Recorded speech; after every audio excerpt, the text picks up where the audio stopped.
Assalamualaikum warahmatullahi wabarakatuh. Salam sejahtera buat kita semua. Pramu saji Anda, Akadun. Pada kesempatan kali ini, kita akan membahas tentang metode penelitian.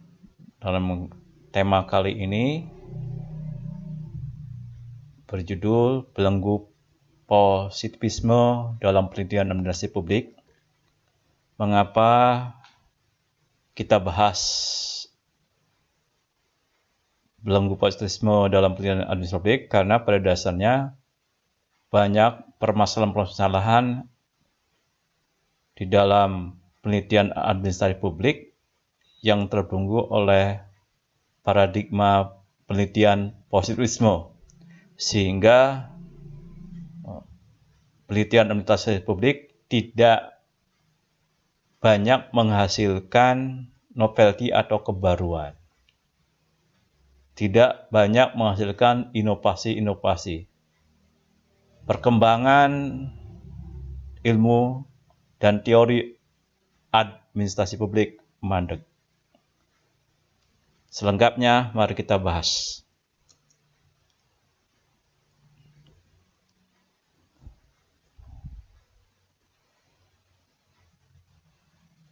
Pertama, kita harus memahami bahwa suatu tuntutan di dalam penelitian adanya novelty atau kebaruan. Novelty atau kebaruan merupakan tuntutan suatu penelitian, termasuk dalam penelitian administrasi publik atau administrasi negara. Tuntutan kebaruan penelitian meliputi seluruh penelitian, baik penelitian dalam menyelesaikan jenjang pendidikan tinggi tertentu maupun penelitian fundamental dasar strategis yang dilakukan oleh peneliti-peneliti di lembaga-lembaga penelitian atau litbang di kementerian atau lembaga-lembaga non-kementerian. Permasalahannya, banyak penelitian terutama untuk penelitian dalam menyelesaikan jenjang pendidikan tinggi atau prasyarat untuk menyelesaikan pendidikan tinggi, baik itu tingkat sarjana, S1, tingkat magister, jenjang magister, S2, dan jenjang doktor, S3, tidak menghasilkan kebaruan. Kewajiban menghasilkan kebaruan itu memang hanya diwajibkan kepada jenjang untuk program doktor. Tetapi program sarjana dan magister sebaiknya juga menghasilkan kebaruan. Ada beberapa faktor yang memicu mengapa penelitian pendidikan tinggi apakah itu skripsi, tesis, dan disertasi tidak menghasilkan novelty atau kebaruan. Pemicu langkanya kebaruan dalam pendidikan tinggi adalah satu, belenggu positivisme dalam penelitian administrasi publik. Yang kedua, kekurangan pahaman mahasiswa terhadap makna novelty atau ketidaksepahaman apa novelty di antara para pendidik. Desain penelitian positivistik yang hanya menggunakan teknik analisis statistik untuk ilmu alam, bukan statistik untuk ilmu sosial. Yang keempat, walaupun ini bersifat sumir, keterbatasan waktu dan biaya. Ya, karena saya katakan relatif atau sumir karena memang kenyataannya ada deadline waktu yang harus dihadapi oleh mahasiswa dan kendala biaya yang dihadapi oleh mahasiswa, sehingga misalkan penelitian itu untuk S1 bisa hanya 6 bulan atau 1 tahun, sedangkan untuk S2 hanya 1 tahun atau 2 tahun, dan untuk S3 bisa 2 tahun gitu ya. Nah, kita bahas satu persatu. Pertama, kita membahas tentu dulu tentang belenggu positivisme. Positivisme pada dasarnya mempengaruhi ontologi, epistemologi, dan metode penelitian. Secara ontologi, positivisme memandang realitas yang ada itu sebagai kenyataan sesuai dengan hukum alam.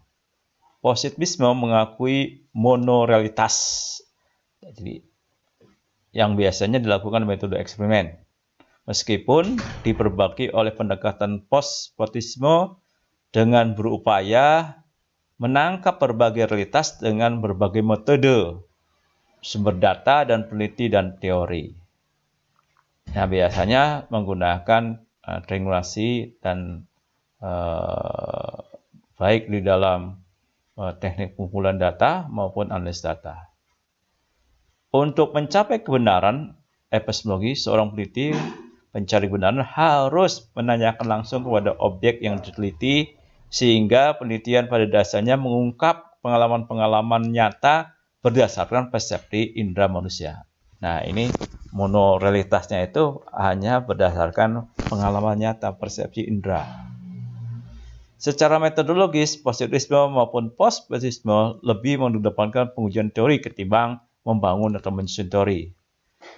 Jadi, positivisme itu hanya membangun menguji pengujian teori. Misalnya ada pengujian ada pengaruh motivasi terhadap kinerja pegawai. Nah, dari pakar X. Nah, itu teori dari Pak X tentang motivasi dan pengaruhnya kepada kinerja pegawai itu diuji, gitu ya. Hanya itu, sehingga mana mungkin kalau seperti itu bisa menghasilkan kebaruan. Paling menerima hipotesisnya pada umumnya, menerima teori itu. Jarang sekali yang menolak teori itu, ya. Pengujian teori mengakibatkan peneliti hanya menerima atau menolak teori yang ada. Kecenderungan peneliti untuk menolak suatu teori pun sangat jarang. Mungkin hampir 90% hasil penelitian itu menerima teori atau mendukung teori. Padahal penolakan suatu teori merupakan suatu novelty. Namun demikian, kebanyakan peneliti tidak akan berani melakukan teori karena persoalan-persoalan kelemahan metodologis penelitiannya. Apalagi kalau peneliti pemula pada tingkat sarjana atau tingkat magister, kemungkinan besar sangat jarang untuk menolak teori itu, ya. Karena apa? Kelemahan-kelemahan metodologisnya, mulai dari penentuan populasi dan sampel, teknik pengumpulan data, teknik analisis, aprobisasi parabel, gitu. Jadi pemanfaatan teorinya benar atau tidak, gitu ya. Nah, itu menjadi persoalan mengapa kebanyakan penelitian-penelitian pada jenjang pendidikan sarjana maupun magister lebih banyak menerima hasil penelitian. Pengujian teori mengakibatkan penelitian-penelitian administrasi publik sulit sekali menemukan novelty atau kebaruan. Paradigma positivisme mengakibatkan secara otomatis menggunakan pendekatan penelitian kuantitatif. Akan tetapi pendekatan penelitian kualitatif juga sering menggunakan paradigma positivisme dan post-positivisme. Sehingga belenggunya bukan hanya pada pendekatan penelitian kuantitatif, tapi belenggu positivisme juga menjerat penelitian-penelitian yang administrasi publik yang sifatnya pendekatannya kualitatif. Penelitian kualitatif berparadigma positivisme atau post-positivisme akan mustahil menghasilkan novelty. Kalau penelitian kualitatif positivisme memungkinkan novelty, baik penelitian komparatif, koresional, personal, maka penelitian kualitatif positivisme atau post-positivisme, ini salah. Ini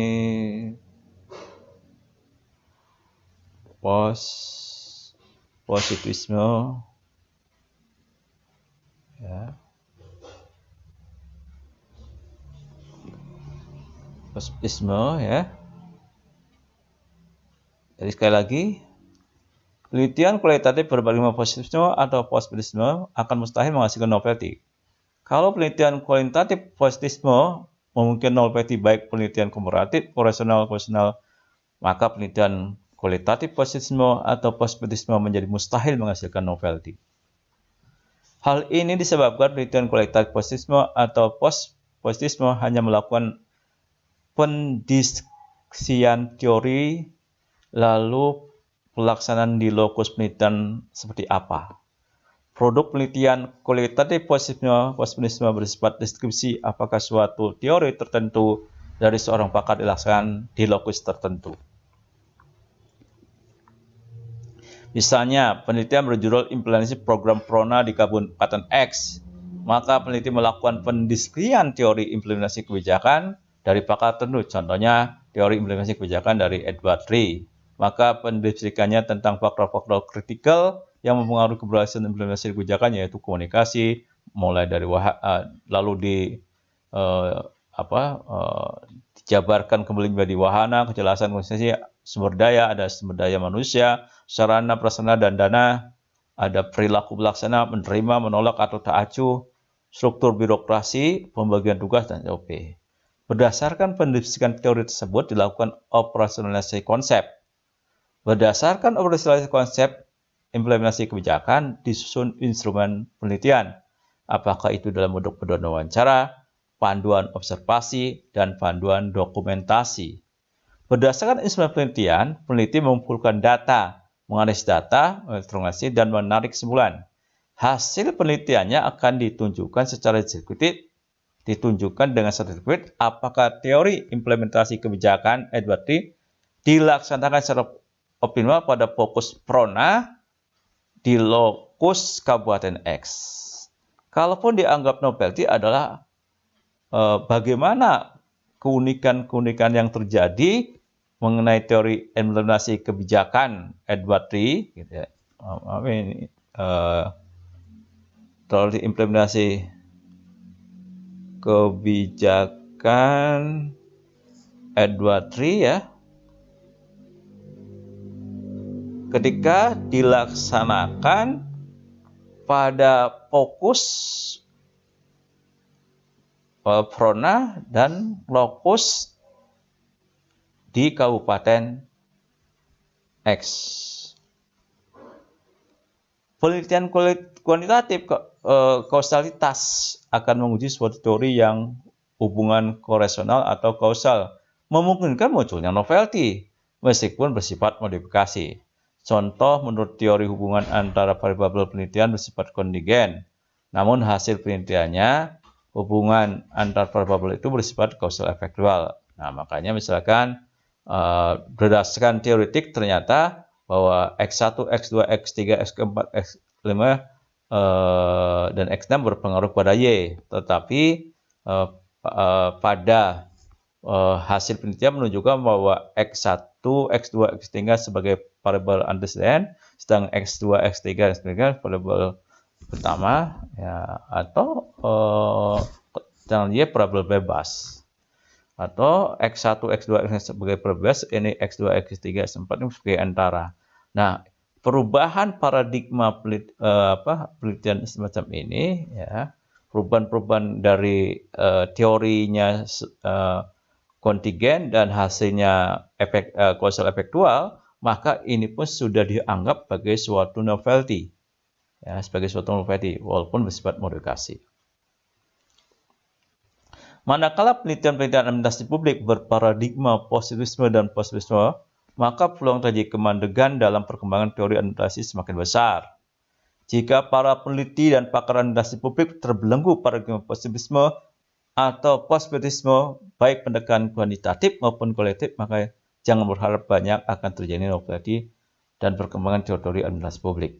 Oleh karena itu, perlu dipikirkan oleh para peneliti dan pakar administrasi publik, termasuk birokrat pendidikan di Indonesia, untuk mengembangkan penelitian administrasi publik berparadigma konstruktivisme. Yang kedua, kita bahas tentang novelty. Banyak prasangka mahasiswa terhadap novelty. Prasangka tentang novelty ini dilatar belakangi persepsi dan konsumsi orang mahasiswa. pendidik, peneliti, dan pakar administrasi publik kurang tepat tentang novelty, atau terdapat ketidaksepahaman antara para pakar peneliti tentang novelty ini. Novelty dipahami hanya sebatas penemuan baru ala ilmu-ilmu alam dan teknik. Peneliti menemukan 4G, MP4, solar 70% dari CPO, atau hukum Newton, hukum daya, heliocentris, teori relativitas, gitu ya. Hal-hal itu dianggap sebagai penemuan. Padahal novelty itu tidak sebatas produk baru atau teknologi baru. Akan lebih mudah apabila kita membahas novelty dengan melakukan kategorisasi atau klasifikasi novelty, misalnya kategori teoritis dan praktis.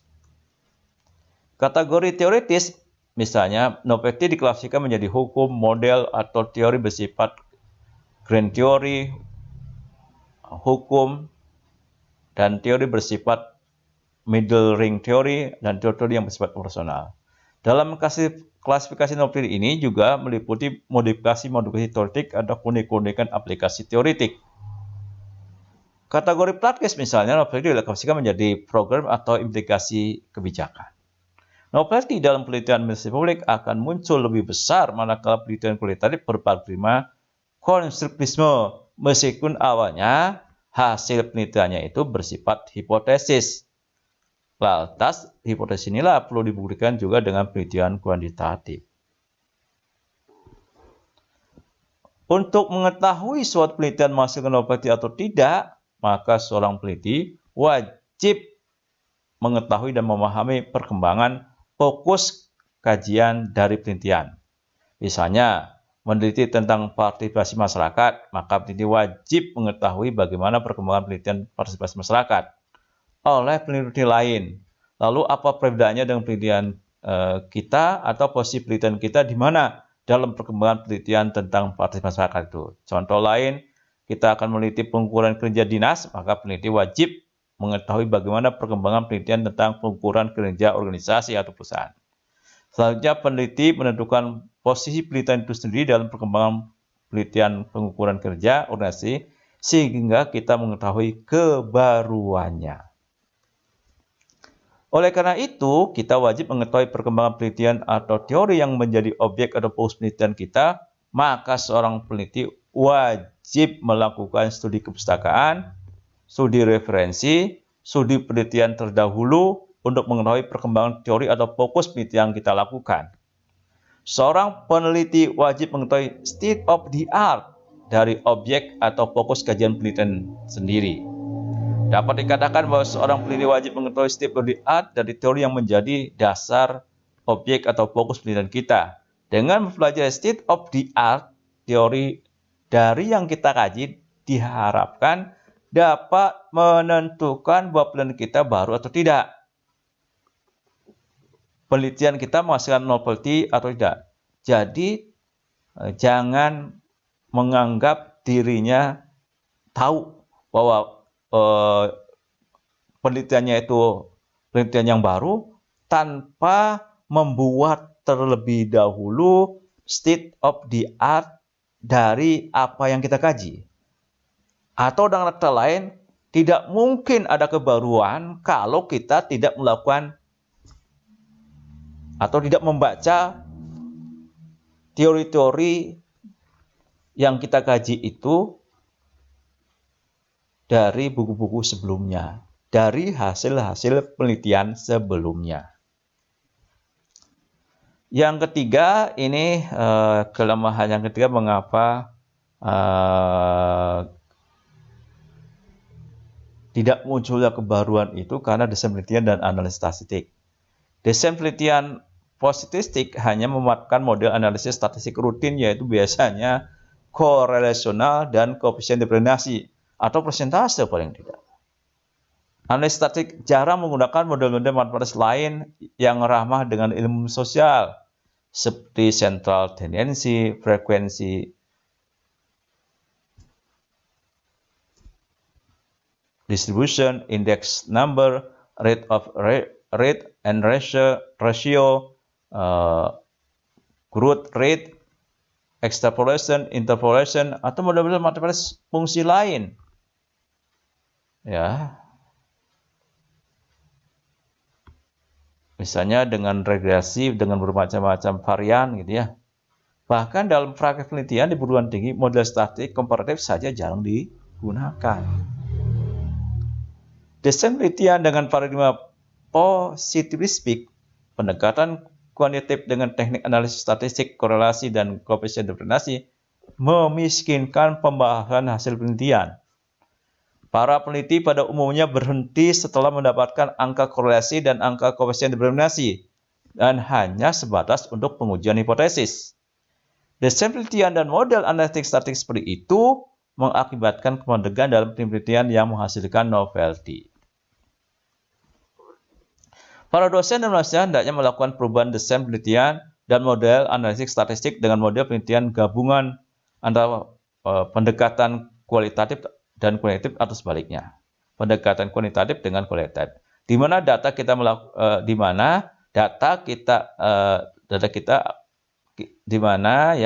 kita melakukan analisis data, di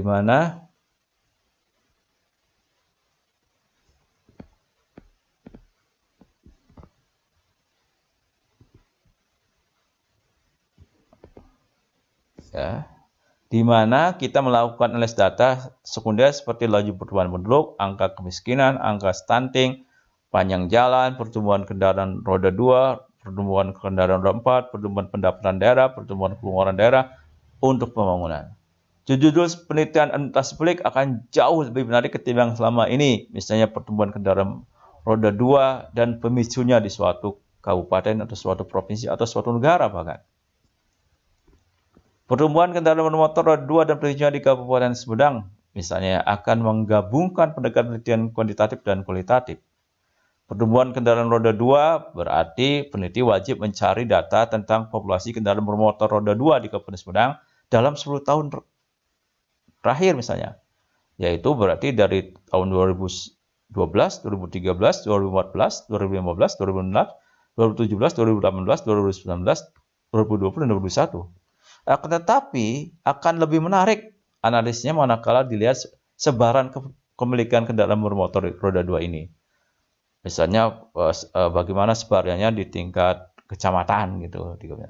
Oleh karena itu peneliti harus menggunakan perhitungan matematis atau statistik dengan angka pertumbuhan. Inilah penelitian kuantitatifnya. Setelah itu peneliti juga melakukan pengumpulan data mengapa masyarakat membeli kendaraan roda 2 dan mengapa populasi kendaraan roda